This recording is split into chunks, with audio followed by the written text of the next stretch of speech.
Daddy, daddy ये संजीव है, Sanjeev Gupta. Hello sir. Hello.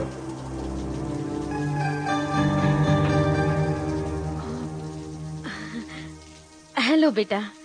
नमस्ते आंटी। मम्मी ये संजीव है। मैं जान गई हूँ। बेटी मैं भी तुम्हें किसी से मिलवाना चाहता हूँ।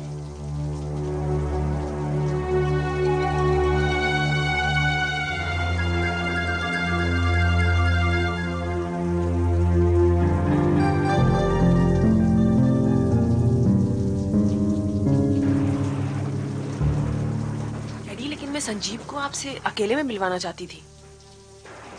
ये प्रफुल्ल है। प्रफुल्ल शेनॉय, मेरे दोस्त एस.डी. शेनॉय का भतीजा, अपने चाचा की विशाल इलेक्ट्रॉनिक्स फर्म का executive vice president. Hi Shalini, how are you? Fine thanks. Okay, बाकी बातें ड्रिंक्स के साथ। Come Praful. No uncle thanks, मैं शराब नहीं पीता। Really? This is little surprising. कोई बात नहीं, मैं कोल्ड ड्रिंक लेकर आती हूँ सबके लिए।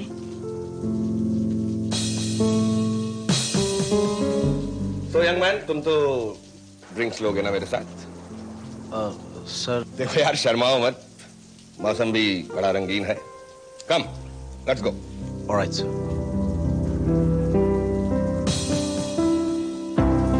देखो भाई, क्या नाम बताया तुमने? संजीव सर। हाँ संजीव, मैं बहुत खुले दिमाग का आदमी हूँ। मुझसे अगर कुछ छुपाओगे तो मैं बुरा मान जाऊंगा। अगर पहली मुलाकात में सब कुछ साफ हो जाए तो इससे बेहतर कुछ नहीं होता। चीयर्स। Cheers sir. बैठो बैठो। Thank you. संजीव ना?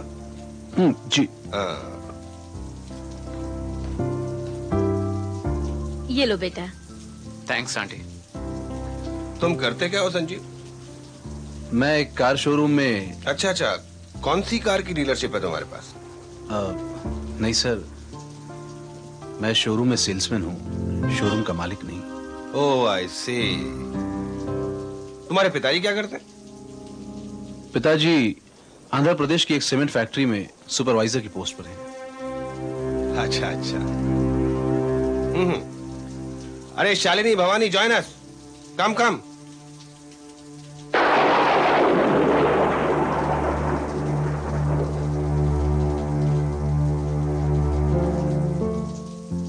बेटे, हम तुम्हारे दोस्त से जरा मिल रहे थे, इन्हें जानने समझने की कोशिश कर रहे थे।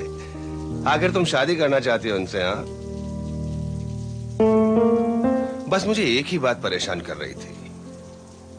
दरअसल इसकी जो मंथली इनकम है और इसके पिताजी की जो मंथली इनकम है, इन दोनों को अगर जोड़ दिया जाए तो उतने पैसों से तो तुम्हारे बेटे हफ्ते भर का खर्चा भी नहीं चलेगा। I mean your personal expenses. Daddy लेकिन पैसा ही तो सब कुछ नहीं होता। ये तुम कह रही हो? सुना तुमने? अभी पिछले हफ्ते की बात है, जिद कर बैठी कार चाहिए। माँ ने कहा भाई 4-4 कारें ऑलरेडी खड़ी है, 5वीं की क्या जरूरत है? बोली नहीं, मुझे तो वो इंपोर्टेड कार चाहिए। जिद करके बैठ गई, 2 दिन तक खाना नहीं खाया। आखिर मुझे खरीदनी पड़ी वो महंगी imported car. Sorry to cut you off sir, लेकिन प्यार में बहुत ताकत होती है। अरे भाई, मैं प्यार की नहीं, कार की बात कर रहा हूं। देखो बरखुरदार, मैं बहुत प्रैक्टिकल आदमी हूं। बिना पैसों के ये प्यार उस नंगे जिस्म की तरह होता है जिसके पास ठीक से ढकने के लिए कपड़े भी नहीं हो। सर, भले इस वक्त मेरे पास दौलत के अंबार ना हो, लेकिन दौलत की अहमियत मैं भी बहुत अच्छी तरह समझता हूँ। आप देखना, एक दिन मैं इतनी दौलत कमाकर दिखाऊंगा कि। दौलत कमाना इतना आसान नहीं होता है मिस्टर यंग मैन, और खास तौर से तुम जैसे मिडिल क्लास लड़के के लिए। Daddy please. अरे प्रफुल्ल, तुम वहां क्यों बैठे हो? कम। जी अंकल। प्रफुल्ल, तुम्हें शालिनी पसंद है? पर अंकल, शालिनी और संजीव तो। तुम उसकी चिंता मत करो, शालिनी उसी लड़के से शादी करेगी जिससे हम चाहेंगे। कैलाश कैलाश, ये तुम... Bhavani please, now don't be emotional fool. इस तरह से इमोशनल होने से काम नहीं चलता है जिंदगी में। और मेरी तुमसे कोई जाती दुश्मनी नहीं है, लेकिन मैं एक बाप हूं और हर बाप अपनी बेटी का सुख चाहता है। ओके?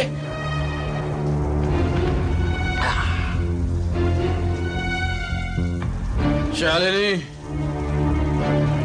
मैं समझ चुका हूं कि तुम्हारे डैड हम दोनों की शादी कभी नहीं होने देंगे, लेकिन मैं भी देखूंगा कि तुम्हारे डैड तुम्हारी शादी इस करोड़पति के साथ कैसे करते हैं।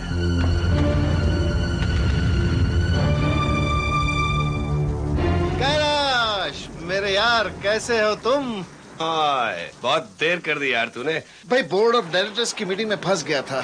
अच्छा अच्छा। प्रफुल्ल बेटे, शालीन बेटी से मुलाकात हो गई? एक बात बताओ, सारी बातें तुम लोग आपस में तय कर लोगे या कुछ डिसीजंस अंकल के लिए भी छोड़ोगे? अरे भाई, बाकी बातें हम समधी मिलकर तय करेंगे ना। अच्छा अंकल, मैं चलता हूँ। मुझे रात 3 बजे की फ्लाइट से सिंगापुर जाना है। लेट्स बूज। चल बेटा। अच्छा अंकल, मैं चलता हूँ। अच्छा आंटी। मैं भी चलता हूं मिस्टर कैलाश नाथ, लेकिन एक बात याद रखना, मैं तुम्हें छोड़ूंगा नहीं।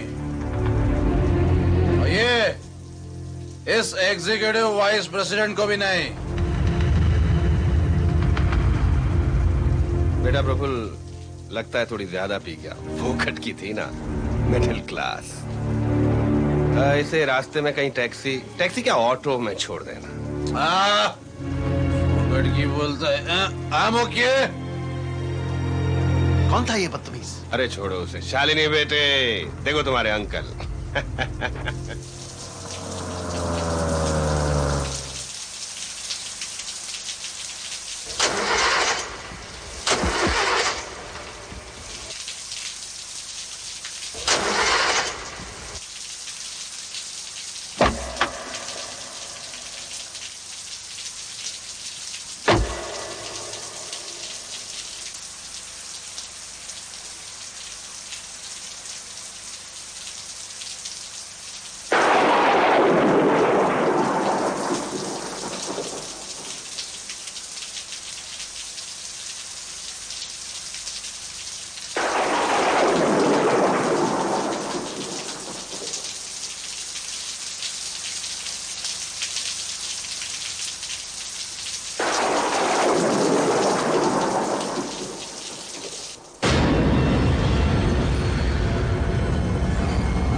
इसका जख्म देख के ऐसा लगता है श्रीवास्तव जैसे किसी ने कोई भारी सी चीज से इस पे वार किया है।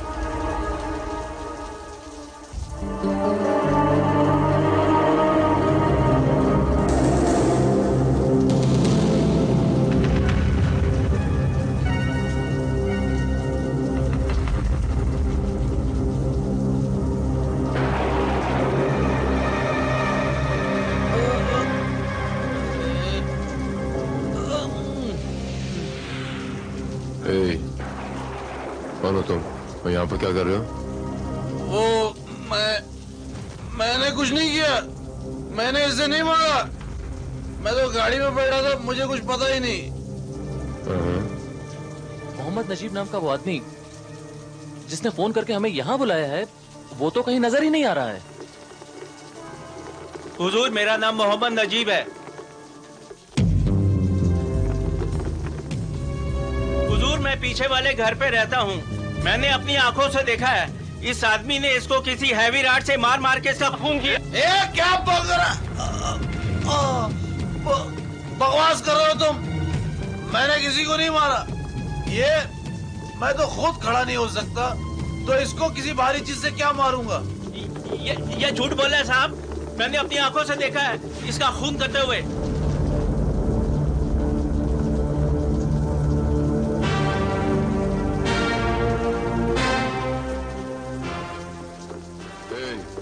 काम क्या करते हो तुम? जी, कारपेंटर हूँ मैं।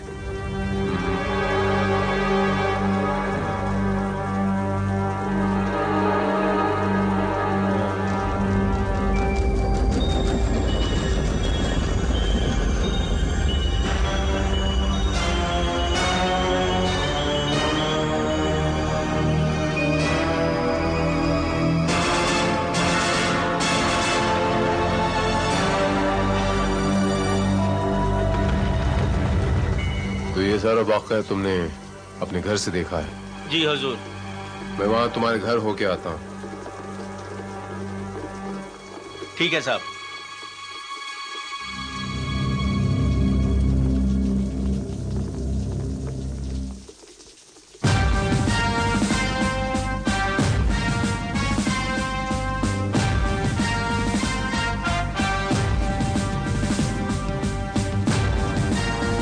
शिवाज साहब, उन दोनों आदमियों को वहां से हटाओ और वो रॉड वहां से उठा लो और उस लाश के पास जाओ। Your time starts now. और बिल्कुल वैसी एक्टिंग करो जैसे उस आदमी को तुम मारने को जा रहे हो, और मारते रहो उसे।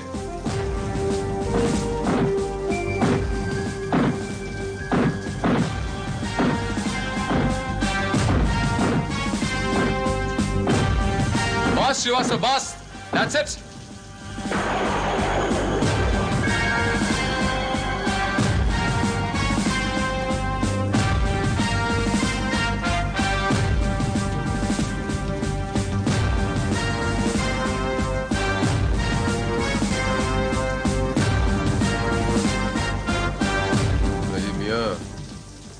यहाँ तुम्हारे घर से किसी की शक्ल पहचानी नहीं जा सकती इतनी दूर से। सिर्फ ये देखा जा सकता है कि दो इंसान सामने खड़े हैं, वो झगड़ा कर रहे हैं, क्या कर रहे हैं, सिर्फ अंदाजा लगाया जा सकता है, यकीन से नहीं कहा जा सकता। हुजूर, यहाँ पर दो ही आदमी थे, एक मरने वाला, एक मारने वाला, तीसरा तो कोई था नहीं हुजूर। अगर इस इंसान ने वाकई में कत्ल किया नजीब मियां, तो फिर यहाँ से दौड़ा क्यों नहीं, बैठा क्यों हुआ है कि पुलिस आए और इसे आराम से हवालात ले जाए? तुम दोनों मेरे साथ हवालात चलोगे। तुम दोनों के बाहर रिकॉर्ड करने। श्रीवास्तव, ले चलो इन्हें।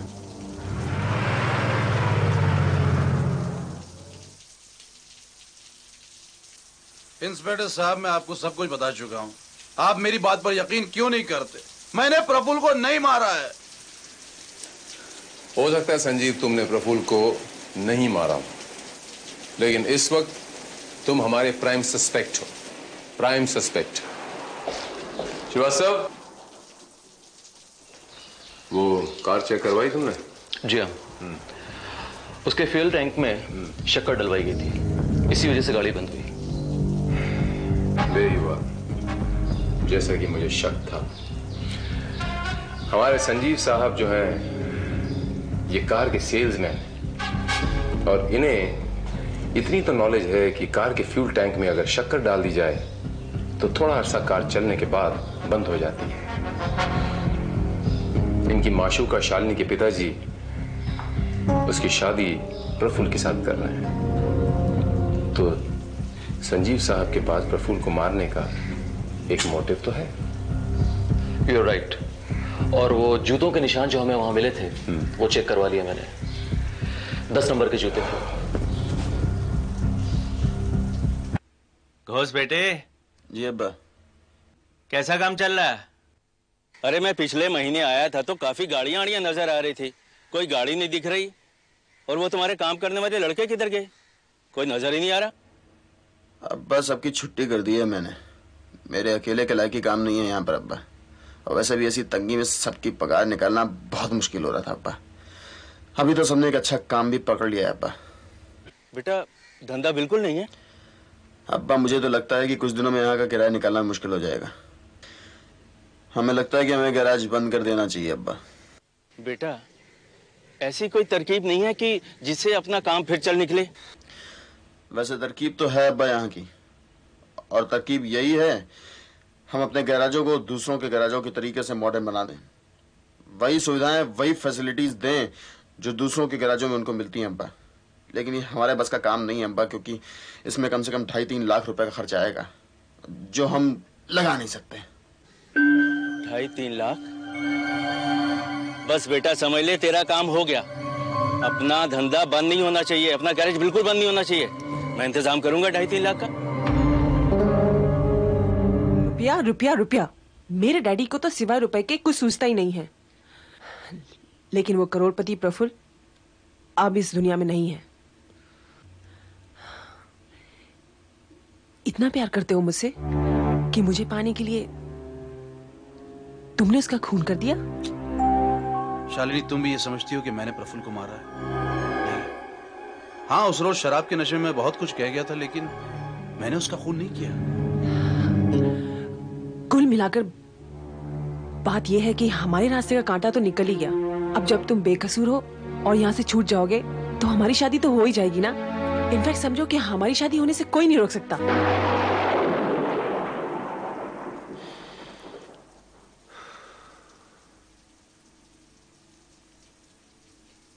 2 दिन हो गए श्रीवास्तव, अभी तक हमारे हाथ ऐसा कोई ठोस सबूत नहीं लगा श्रीवास्तव जिससे कि ये कहा जा सके कि संजीव ही कातिल है। सर हमारी इंफॉर्मेशन के मुताबिक कैलाश नाथ कपूर के घर से प्रफुल्ल और संजीव दोनों एक साथ और एक ही कार में निकले थे। कपूर साहब के घर वालों ने और मिस्टर शिनॉय ने भी हमें यही बताया कि उस वक्त संजीव बहुत गुस्से में था और काफी नशे में भी था। वो ठीक है श्रीवास्तव, लेकिन he was totally drunk। इतना दारू पिया हुआ था और ऐसे आलम में कोई भारी सी चीज उठाना, कोई रॉड वगैरह, और किसी का मर्डर करना, I don't think it is possible। लेकिन मोहम्मद नजीब साहब ये कहते हैं कि मैंने खुद अपनी आंखों से देखा है। एंड वो जूते, वहां पर जो निशानात हमने देखे, वो हो सकता है वो प्लान किए गए हों या फिर एक्चुअल कातिल के हों। लेकिन नजीब ने हमें यह भी बताया था कि उसने प्रफुल्ल और संजीव के अलावा वहां किसी तीसरे शख्स को देखा ही नहीं। हो सकता है कि हमारे ये मोहम्मद नजीब साहब झूठ बोल रहे हों।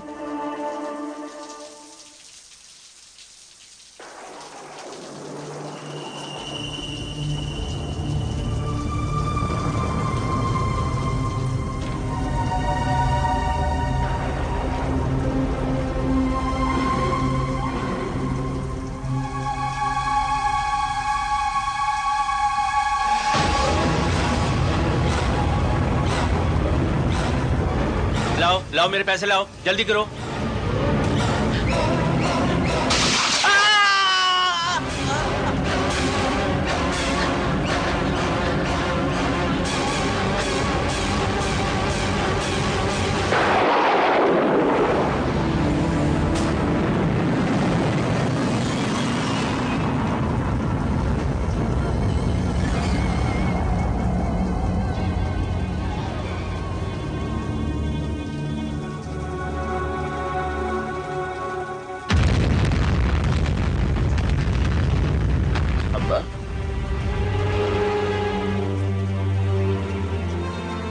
अब्बा,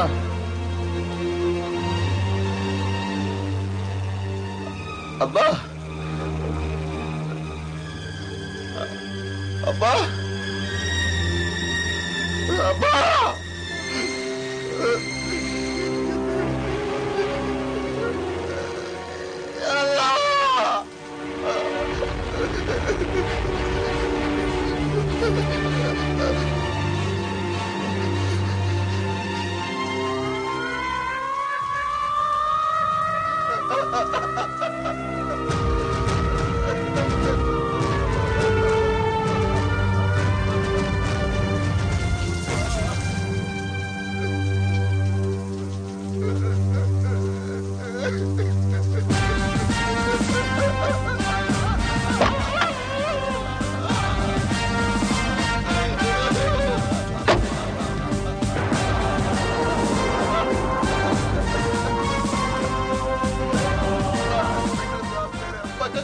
इंस्पेक्टर साहब, मार दिया किसी ने उनको।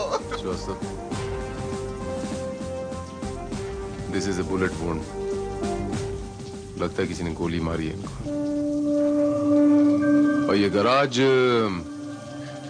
ये साहब मेरा है। मैं बाजार गया था सामान लाने के लिए, लौट कर आकर देखा तो अम्मा की लाश पड़ी हुई थी साहब। मैंने फोन किया था आपको तुरंत। तुम्हारे अब्बा की किसी से कोई दुश्मनी, कोई रंजिश वगैरह? नहीं साहब, मेरे अब्बा तो बहुत सीधे साधे और सच्चे आदमी थे। उनकी किसी से क्या दुश्मनी हो सकती है साहब? लेकिन ऐसा कैसे हो सकता है? बिना किसी वजह के कोई किसी को क्यों गोली मारेगा? तुम्हें जरा सोच के बताओ कि तुम्हारे डैडी में ऑफ लेट कोई चेंज नजर आया? कोई ऐसी बात जो तुम्हें खटकी हो? हाँ साहब, पिछले कुछ दिनों से मुझे एक बात से बड़ी हैरानी होती थी साहब। अब्बा ने मुझसे 3 लाख रुपए गैराज में लगाने का वादा किया था साहब। 1 लाख रुपए उन्होंने मुझे कैश दिए भी थे साहब। 2 लाख रुपए मुझे देने वाले थे, लेकिन इतना पैसा वो कहां से लाए साहब? मैंने लाख पूछा, उन्होंने मुझे कुछ बताया नहीं साहब। मेरी तो कुछ समझ में नहीं आ रहा है साहब। लेकिन मेरी समझ में आ रहा है कि रुपया उनके पास कहां से आया। जोसेफ, वो पैरों के निशान देखो।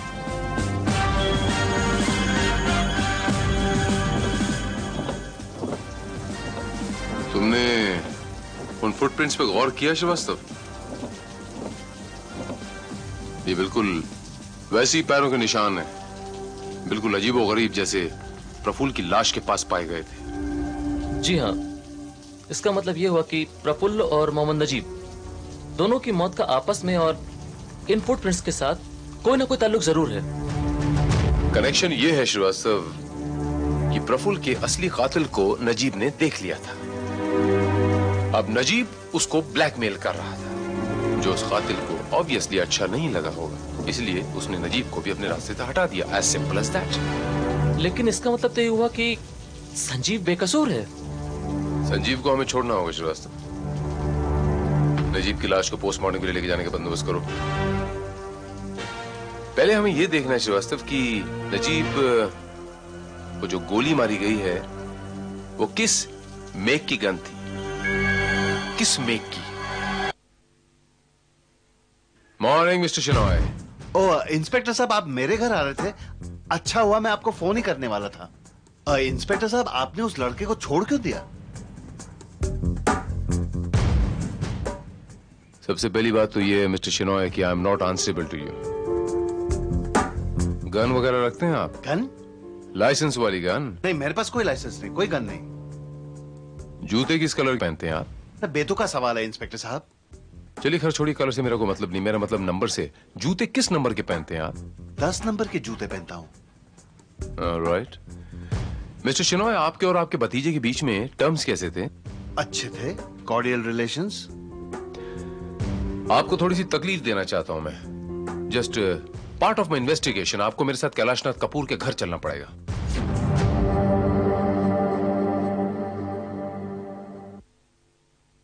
इस तस्वीर को पहचानते हैं आप लोग?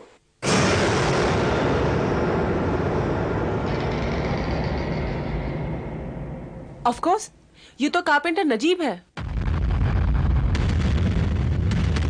हमारे घर 1-2 बार आया था फर्नीचर रिपेयर करने के लिए। किसी ने इसकी गोली मार के हत्या कर दी है। What?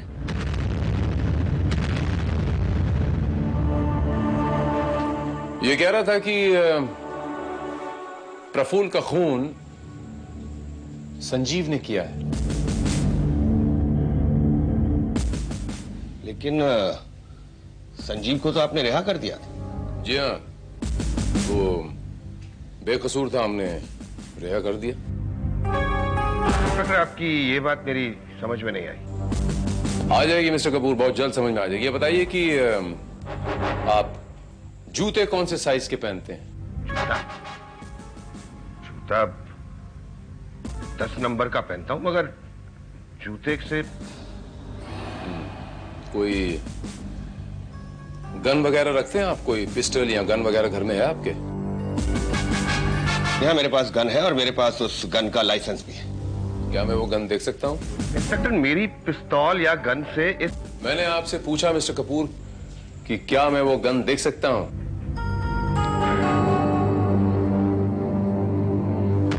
आइए।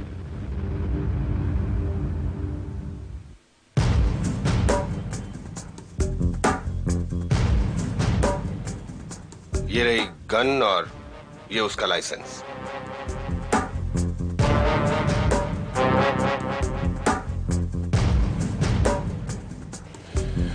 मिस्टर कपूर,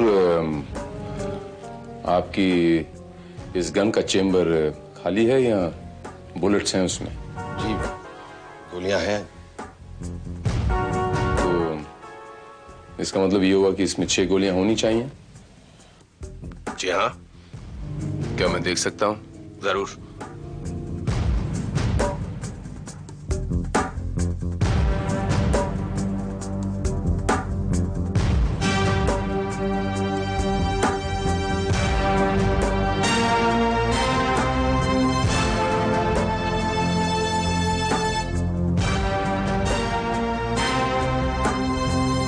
इसमें तो 5 गोलियां हैं मिस्टर कपूर। जी 5? एक गोली कहाँ गई? इंस्पेक्टर साहब, सच कह रहा हूँ, मुझे बिल्कुल नहीं पता। मैंने तो चाहिए।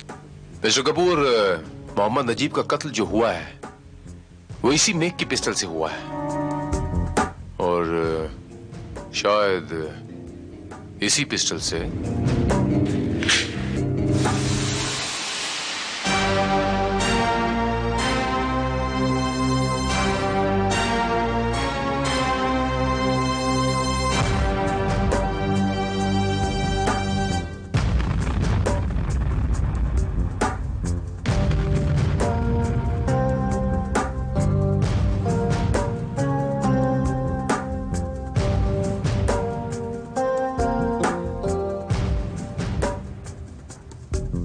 मिस्टर कपूर, आप जरा यहाँ चल के आएंगे प्लीज, जरा वॉक करके आएंगे।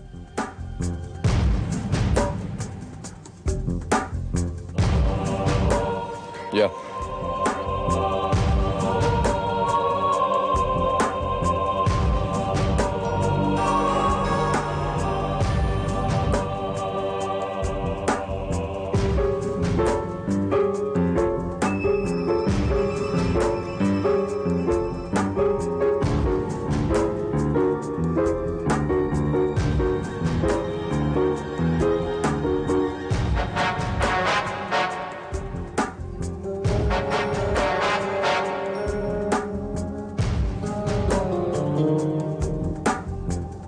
मिस्टर शिनॉय, प्लीज जरा वॉक करके आएंगे यहाँ।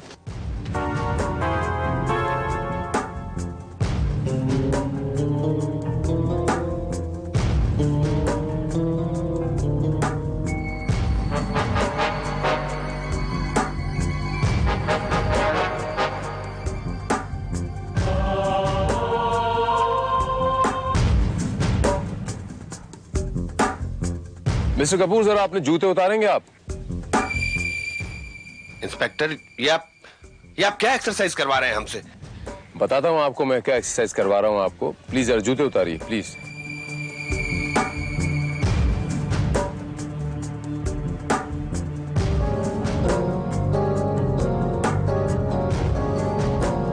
शालिनी जी, जरा आप ये जूते पहनेंगी?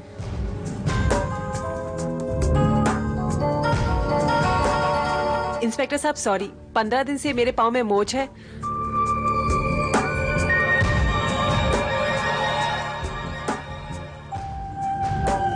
इसलिए मैं जूते नहीं पहन सकती।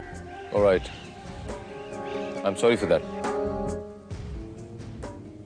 मिसेस कपूर, क्या आप ये जूते पहन सकती हैं प्लीज?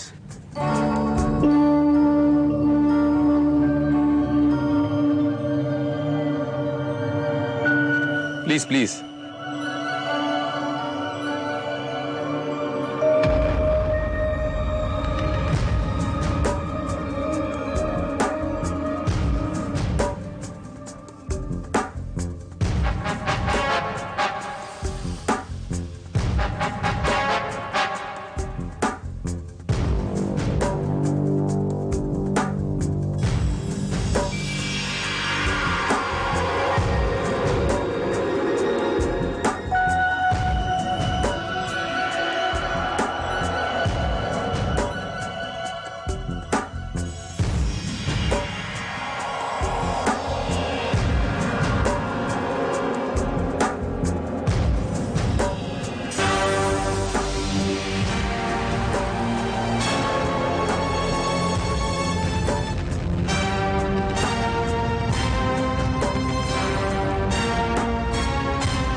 मिसेस भवानी कपूर, आपने मिस्टर प्रफुल्ल शेनॉय और मिस्टर मोहम्मद नजीब का खून किया है। आपने।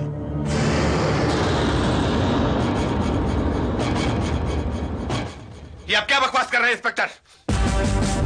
आपकी हिम्मत कैसे हुई मेरी पत्नी पर इतना गंदा इल्जाम लगाने की? ये बकवास नहीं है मिस्टर कपूर, मैं हमेशा सबूतों के बिना पे बात करता हूं।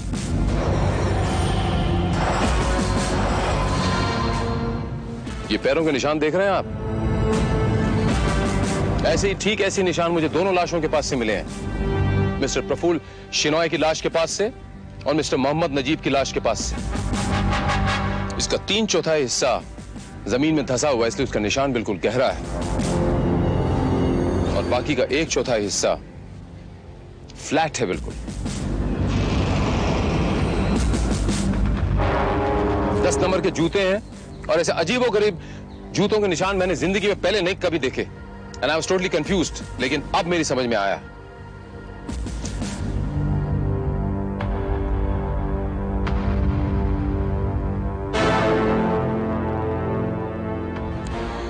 अब चूंकि आपके पैर छोटे हैं और आपने जूते बड़े साइज के पहन रखे थे, तो पैरों के जिस हिस्से पर आपके शरीर का वजन ज्यादा पड़ रहा था जमीन में, 3/4 हिस्सा वो जमीन में धंस गया, उसका निशान ज्यादा आ रहा था, और बाकी का 1/4 हिस्सा बिल्कुल फ्लैट आ रहा था। What nonsense, inspector! आप क्या कहना चाहते हैं कि मेरी बीवी 10 नंबर के जूते पहनकर गई और इसने उन दोनों का कत्ल कर दिया?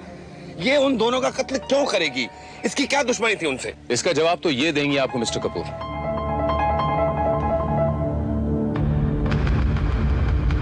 मम्मी बोलिए, ये इंस्पेक्टर आपके ऊपर क्यों इल्जाम लगा रहे हैं?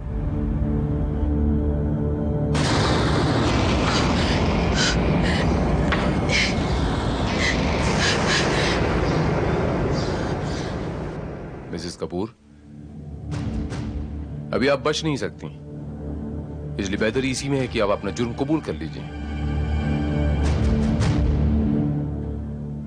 मिसेस कपूर, प्रफुल्ल शेनॉय के मर्डर के बाद जब मैं यहां पर पहली बार आया, तो आप लोगों ने बताया कि प्रफुल्ल और संजीव के यहां से जाने के बाद आप लोगों ने बताया कि शालिनी जो है वो हॉल में बैठ के वीडियो फिल्म देख रही थी, मिस्टर कपूर और मिस्टर शेनॉय ड्राइंग रूम में बैठ के विस्की पी रहे थे, और आप यानी मिसेस भवानी कपूर ऊपर अपने कमरे में थी और आपने नीचे मैसेज भेजी थी कि आपको आज भूख नहीं है, आप डिनर नहीं करेंगे। तो इसी का फायदा उठा के आप गईं, आपने प्रफुल्ल का मर्डर किया और वापस अपने कमरे में आके आप सो गई। Enough now inspector, enough! Bhavani ने ऐसा कुछ नहीं किया। भवानी, तुम मेरे और शालिनी के सर पर हाथ रखकर कसम खाओ कि तुमने ऐसा कुछ नहीं किया।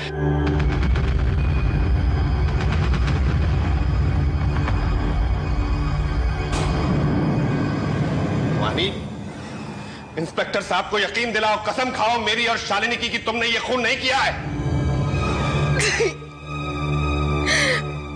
मैं झूठी कसम नहीं खा सकती। हाँ, मैंने ही उन दोनों को मारा है, मैंने खून किया है उन दोनों का। मम्मी! भवानी, तुमने ली मेरे भतीजे की जान?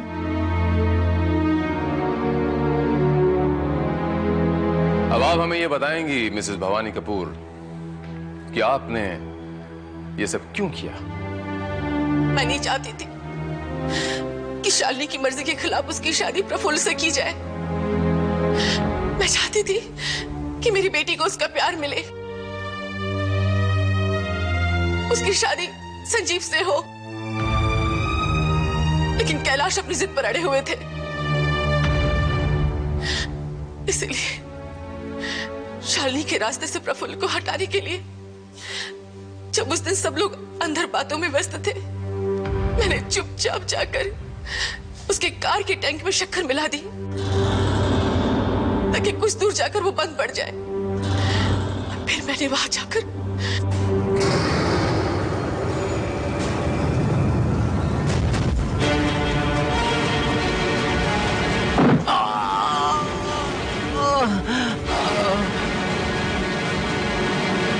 उस रात बहुत तेज बारिश थी। मुझे डर लगा कि कहीं मेरे पैरों का निशानों का पीछा करते हुए पुलिस मुझ तक ना पहुंच जाए। इसके लिए मैंने शनॉय के जूतों का इस्तेमाल किया ताकि पुलिस गुमराह हो जाए।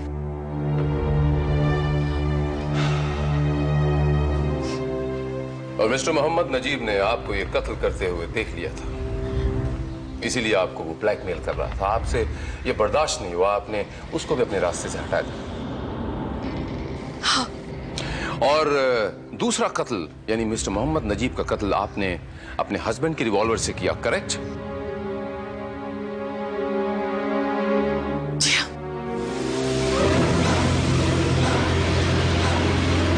लाओ लाओ मेरे पैसे लाओ, जल्दी करो।